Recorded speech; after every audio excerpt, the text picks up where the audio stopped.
Rate ಜಾಸ್ತಿ ಆದ ಕೂಡಲೇ ಏನಾಗ್ತದೆ, ನಮ್ಮ ಇತರ ಸಾಮಾನು ಕಚ್ಚಾ ವಸ್ತುಗಳಿಗೆ ಎಲ್ಲ ರೇಟ್ ಜಾಸ್ತಿ ಆಗ್ತದೆ. ಇದರಿಂದ ಸಮಸ್ಯೆ ಯಾರಿಗೆ? ನಮಗೆ ಸಾರ್ವಜನಿಕ ಏನಿದೆ ತೆರಿಗೆ ಸಹ ಜಾಸ್ತಿ. ಇದರ ಬಗ್ಗೆ ಮುಖ್ಯಮಂತ್ರಿಗಳು ಮೊದಲೇ ಅದರ ಬಗ್ಗೆ ಒಂದು ಸರಿಯಾಗಿ ಮೊದಲೇ ಒಂದು ನಿರ್ಧಾರ ತಗೊಂಡಿದ್ರೆ ಜನರಿಗೆ ಇಷ್ಟು ತೊಂದರೆ ಆಗ್ತಿಲ್ಲ. ಯಾಕೆಂದರೆ ಅವರು ಎಲ್ಲರಿಗೂ ಫ್ರೀ ಕೊಡೋ ಬದಲು ವಿದ್ಯಾರ್ಥಿಗಳಿಗೆ ಫ್ರೀ ಕೊಡುವುದು, ಮತ್ತು ಅಂಗವಿಕಲರಿಗೆ ಇನ್ನಿತರ ಪ್ರಾಯದವರಿಗೆ ಏನಾದರೂ ಫ್ರೀಯಾಗಿ ಕೊಡುವಂಥನ್ನು ಮಾಡಿಕೊಂಡು ಉಳಿದವರಿಗೆ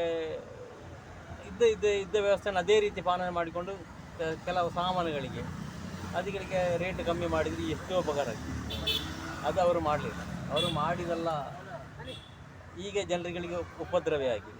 ಯಾಕೆಂದರೆ ಇಂದು ಅದನ್ನು ಒಂದು ವೇಳೆ ಈಗ ಈ ಫ್ರೀ ಕೊಟ್ಟದನ್ನು ಇಷ್ಟವರೆಗೆ ಯಾವ ಸರ್ಕಾರ ಮಾಡಲಿಲ್ಲ, ಇವರು ಮಾಡಿದರು. ಇದು ಮಾಡಿದರಿಂದ ಎಷ್ಟು ತೊಂದರೆ ಅಂತ ಹೇಳಿದರೆ ಇನ್ನು ಮುಂದೆ ಒಂದು ಸರ್ಕಾರ ಬಂದರೂ ಸಹ ಅವ್ರ ಹತ್ರ ಸಹ ಜನರು ಇದೇ ರೀತಿ ಕೇಳ್ತಾರೆ. ಹೌದಾ? ಸರ್ಕಾರಿ ನೌಕರರಿದ್ದಾರೆ, ಅವರು ಸಹ ಈಗ ಫ್ರೀಯಾಗಿ ಹೋಗೋದಿಲ್ಲ.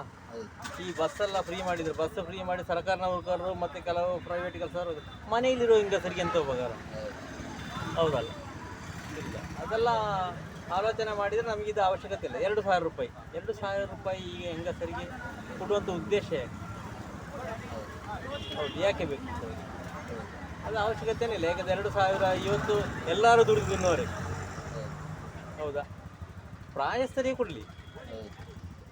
ಒಂದು ಮನೆಯಲ್ಲಿ ಈಗ ಗಂಡ ಹೆಂಡತಿದ್ರೆ ಈಗ ಈ 2,000 ರೂಪಾಯಿಯನ್ನು ಎಲ್ಲರೂ ಉಪಯೋಗ ಮಾಡ್ತಾಯಿದ್ದಾರೆ. ಯಾರಿಲ್ಲ? ಎಲ್ಲ ದೊಡ್ಡ ಶ್ರೀಮಂತರು ಕೂಡ ಉಪಯೋಗ ಮಾಡ್ತಿದ್ದಾರೆ. ಬಡವರಿಗೆ ಕೆಲವರಿಗೆ ಇದು ಇನ್ನೂ ಅವರ ಪಾಲಿಗೆ ಅದು ಬರಲೇ ಇಲ್ಲ. ಹೌದಲ್ಲ? ಹಾಗಾದರೆ ಅದನ್ನೆಲ್ಲ ಮಾಡಿದವರು ಒಂಥರ ನಮಗೆ ಜನರಿಗೆ ತೊಂದರೆಗಳೇ, ಏನು ಉಪಕಾರ ಏನು ಇದರಿಂದಾಗಲಿಲ್ಲ. ಇನ್ನು ಮುಂದೆ ಆದರೂ ಸಹ ಇನ್ನು ಮುಂದೆ ಬರುವ ಸರ್ಕಾರದು ಇನ್ನು ಇದರ ಬಗ್ಗೆ ಒಂದು ಚೆನ್ನಾಗಿ ಒಂದು ಅವಲೋಕನ ಮಾಡಿಕೊಂಡು ಮುಂದೆ ಒಳ್ಳೆಯ ಸರ್ಕಾರವನ್ನು ಮಾಡಿಕೊಂಡು ಜನರಿಗೆ ಒಂದು ತೃಪ್ತಿಯಾಗುವ ಒಂದು ಸರ್ಕಾರವನ್ನು ಮಾಡಿಕೊಂಡು ನಮ್ಮ ಆಸೆ ಅಷ್ಟೇ.